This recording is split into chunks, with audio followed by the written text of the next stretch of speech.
Bonjour à tous, donc aujourd'hui c'est la vidéo du coup technique où on va apprendre à faire donc les aplats et les dégradés pour comprendre qu'en fait en peinture, si on regarde bien les peintures, c'est toujours une question de tâche, c'est une tache de couleur et que souvent soit elle est posée comme une touche, soit elle est posée comme un aplat, soit elle est posée comme un dégradé. Du coup en ayant ces trois choses un petit peu en main, on peut ensuite faire évoluer notre pratique et présenter le plus de choses possible et faire évoluer votre peinture. Dans l'idée, vous allez comprendre aussi comment ça, on peut du coup l'utiliser à ce moment-là précisément du dégradé. Puisque en fait, ça, qui sont des cavailleux, c'est aussi des manières de faire des dégradés. Et donc de mettre en volume, puisque le dégradé, comme les aplats, peuvent nous permettre de faire des volumes. Donc, je vais m'installer. Aujourd'hui, j'ai testé encore un nouveau truc, puisque j'ai mis des baguettes chinoises sur mon iPhone, qui donc là sont en train de tenir l'iPhone. Du coup, il faut que je les cale dans un autre endroit. Donc, vous me suivez, ça va prendre un peu de temps, mais ça va aller. Alors, bougez pas.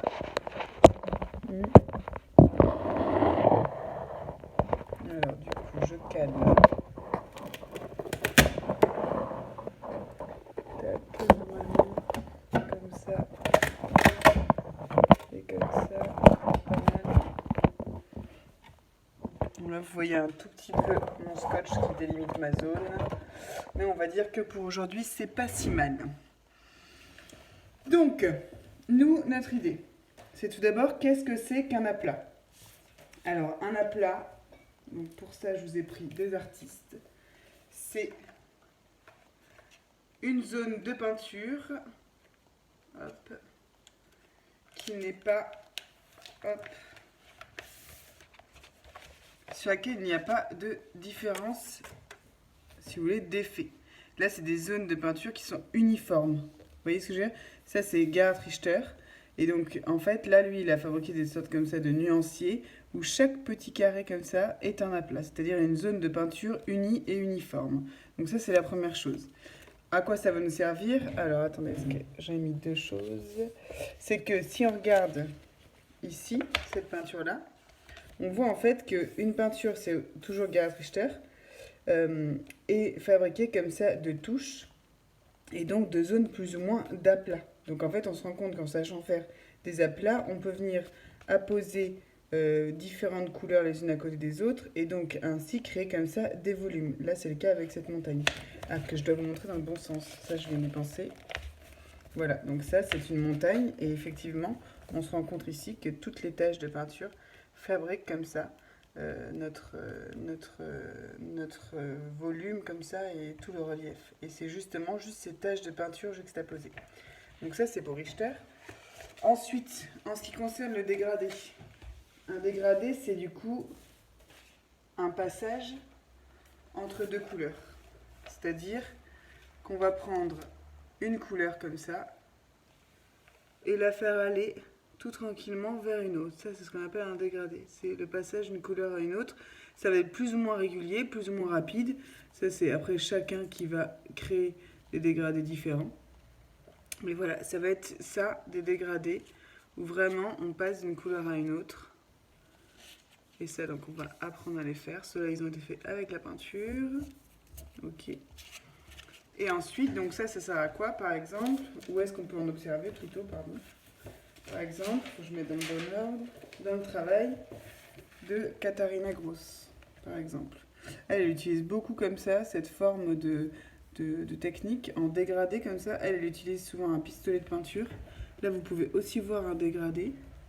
Et là aussi, bon après, elle fait vraiment... Je fais exprès un peu de vous montrer plein de peintres différents et surtout des peintres que j'aime. Elle fait comme ça des espèces d'installations picturales. Et là, on voit bien justement l'utilisation des dégradés, c'est-à-dire toutes ces zones qui vont se flouter et comme ça se rencontrer et créer comme ça des espèces d'effets assez brumeux. Par exemple, je vous ai aussi pris, parce que souvent on me dit oui, je comprends pas, comment est-ce qu'on fait pour faire du flou. Ce matin même, on me l'a encore demandé à un rendez-vous. Et bien, si on observe un flou, j'en avais mis un de côté, toujours Gerhard Richter, hop. Là, on voit justement que ce qui crée en fait notre côté vaporeux, c'est un dégradé. Le flou comme ça, c'est un dégradé de couleur. C'est-à-dire qu'on réussit en utilisant un dégradé, à enlever les bords comme ça, et donc ça donne l'impression comme ça d'être vaporeux et l'impression du flou. Le flou, c'est juste un endroit où les bords ne sont pas nets, et quand les bords sont pas nets, il y a un dégradé. Donc notre dégradé, on va pouvoir l'utiliser comme ça. Donc ça, c'est pour un peu l'utilisation. Hop. Donc maintenant, on va passer à la démonstration. Donc, j'ai ma feuille. Ok. Donc, par exemple, premier lieu, la peinture. Hop, donc. Hop, on va prendre notre peinture. Alors, pour faire déjà un aplat, il faut savoir une chose importante, c'est qu'on a tendance à faire ça. Vous voyez, à mettre du gros pâté comme ça, et il y a peu de chances qu'au bout d'un moment, ça fasse un aplat beau, quoi. Là, ça va me faire un truc, mais en général, voilà, hop, gros pâté. Alors qu'en fait, pour faire certaines techniques de peinture bien faites, il faut bien étirer la peinture. Donc là, j'étire bien. Si je voulais que ce soit bien carré, je pourrais soit mettre un scotch, soit me concentrer un peu plus. Donc là, je fais comme ça, première couche de peinture. Et là, je vais laisser sécher, puisqu'en fait, un aplat, pour qu'il soit bien fait, ben en fait, il suffit de mettre des couches et des couches les unes sur les autres. Et donc, du coup, hop, d'attendre. Donc là, hop, ça, je vais le laisser sécher. En attendant, je vais vous montrer comment on fait un dégradé. Un dégradé, c'est du coup la rencontre de deux couleurs. Donc si ici, je mets mon bleu,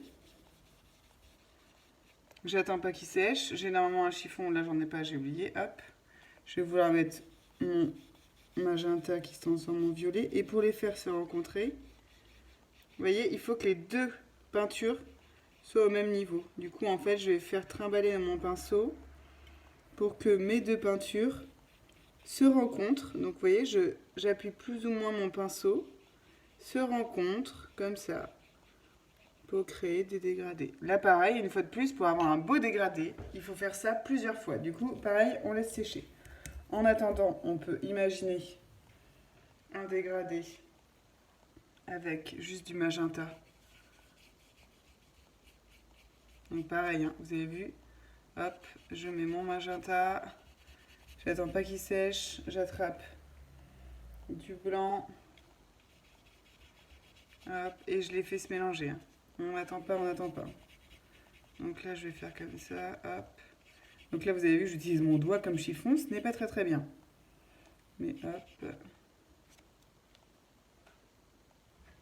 J'attrape une sorte de petit chiffon quand même.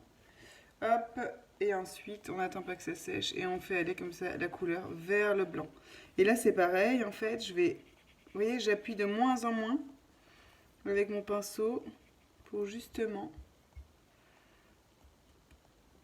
faire se rencontrer les couleurs. Parce qu'un dégradé en fait ce n'est que ça, c'est que des couleurs qui se rencontrent. Voilà. Et donc là je vais attendre un peu que ça sèche et je vais rajouter. On pourrait avoir la même technique avec un crayon de couleur.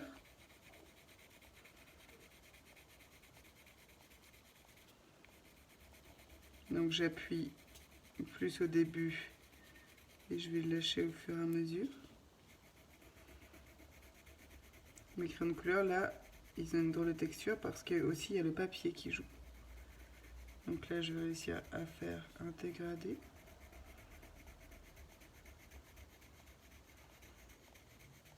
Allez, hop. Ou je vais réussir même à faire un dégradé entre deux couleurs. Vous avez vu, j'appuie là, hop, et de moins en moins j'appuie, jusqu'à pratiquement plus appuyer en fait. Tout est une question en fait de comment est-ce qu'on fait se rencontrer les couleurs et comment est-ce qu'on appuie sur les outils. Donc là je vais faire comme ça, hop. Et vous voyez, je vais faire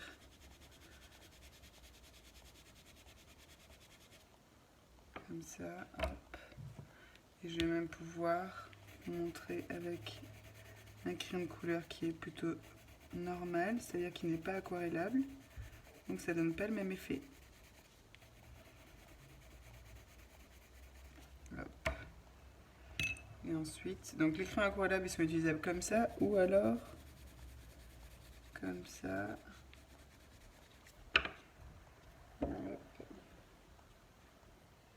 Donc là, pareil, je vais faire bouger mes pigments pour avoir un dégradé. Vous avez vu, je fais qu'il soit de moins en moins présent. Je fais bouger mes pigments. Voilà, et je fais les dégradés.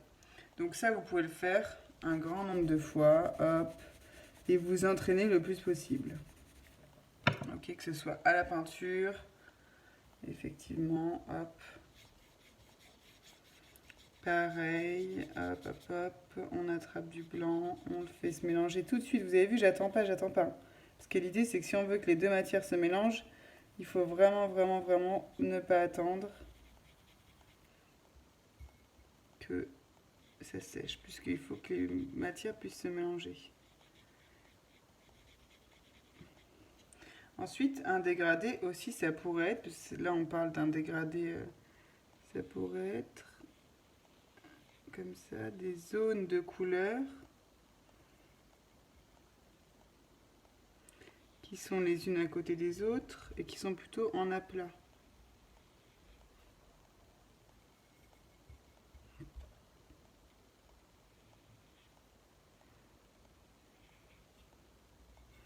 Donc là, hop, chaque fois on fait un peu plus clair,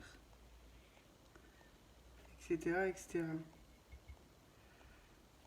Donc ça,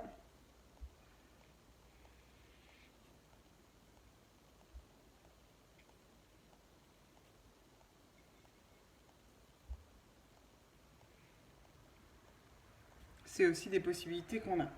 Donc ensuite, une fois que c'est sec, normalement c'est à peu près sec là nos histoires, on va reprendre un peu de peinture bleue et on va repasser par-dessus. Et vous avez vu, j'étire bien.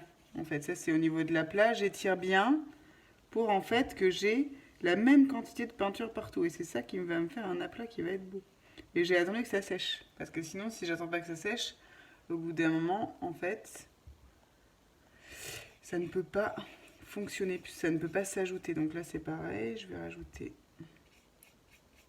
Hop, je vais les faire se rencontrer encore.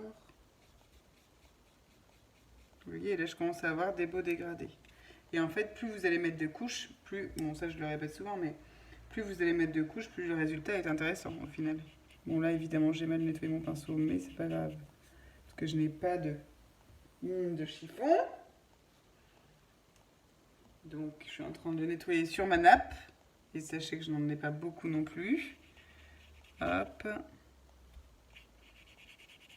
Donc là, on va rattraper. Donc, on peut toujours aussi, ça c'est hyper important, on peut toujours rattraper. En fait, il faut arrêter d'avoir la trouille. Puisque la peinture, en fait, plus on fait des bêtises, mieux c'est. Puisqu'en fait, c'est comme ça qu'on apprend. Donc là, hop, je vais remettre du bleu pour qu'on ait un truc à 3 couleurs. Et là, je vais, hop, peut-être changer de pinceau pour qu'il soit plus propre. Et je vais venir les mélanger.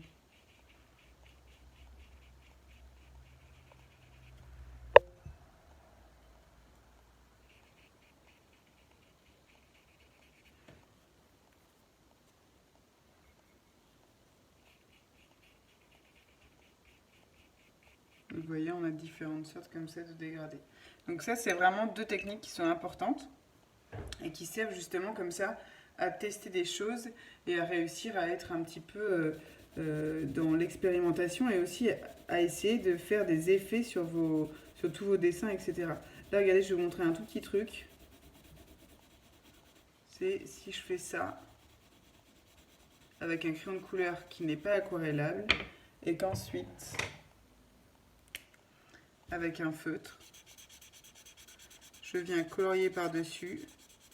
Je peux aussi avoir des effets qui sont moitié coloriés, moitié au feutre, pardon, moitié au crayon de couleur. Donc ça, c'est tout à fait possible.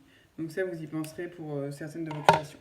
Donc voilà, ça c'était au niveau du coup des démonstrations. Je peux aussi vous montrer une dernière chose. C'est effectivement avec du pastel. Donc là, on va arriver au même effet. Vous voyez, j'appuie beaucoup au début et de moins en moins. J'appuie beaucoup au début et de moins en moins. Donc ça, c'est vraiment ce que vous allez vous entraîner à faire. Et je peux vous dire que pour faire des beaux, il faut s'entraîner et s'entraîner et s'entraîner et s'entraîner et s'entraîner. Et après, hop, on les fait se rencontrer. Clac, on peut repasser, etc., etc. Donc voilà, là, ça c'est au niveau de mes dégradés.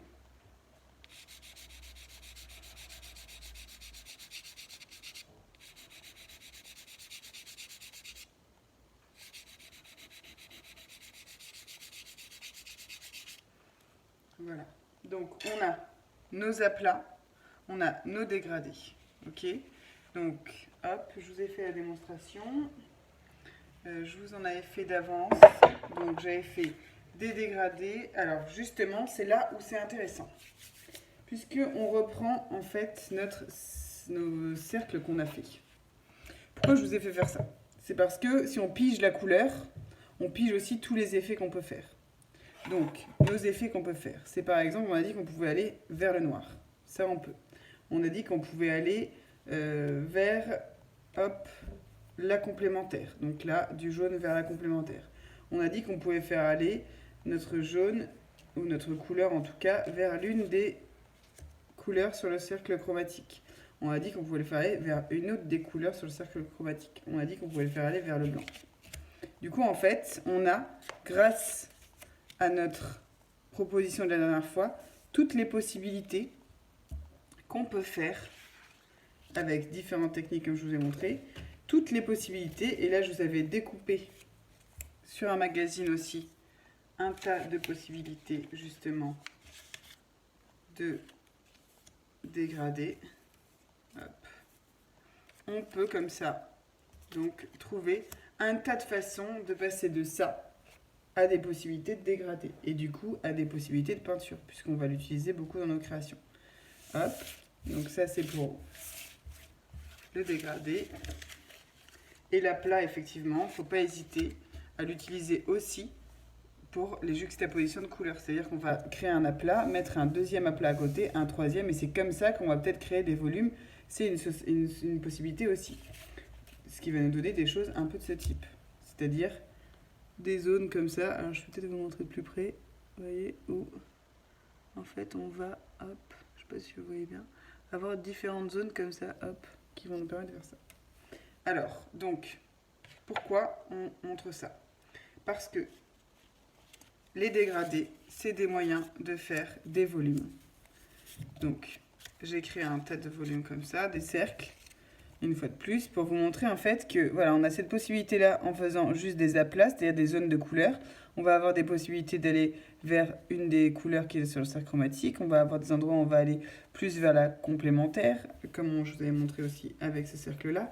On va avoir voilà, des endroits où on va aller plus vers une foncée, plus vers du cercle chromatique, plus vers le blanc, etc.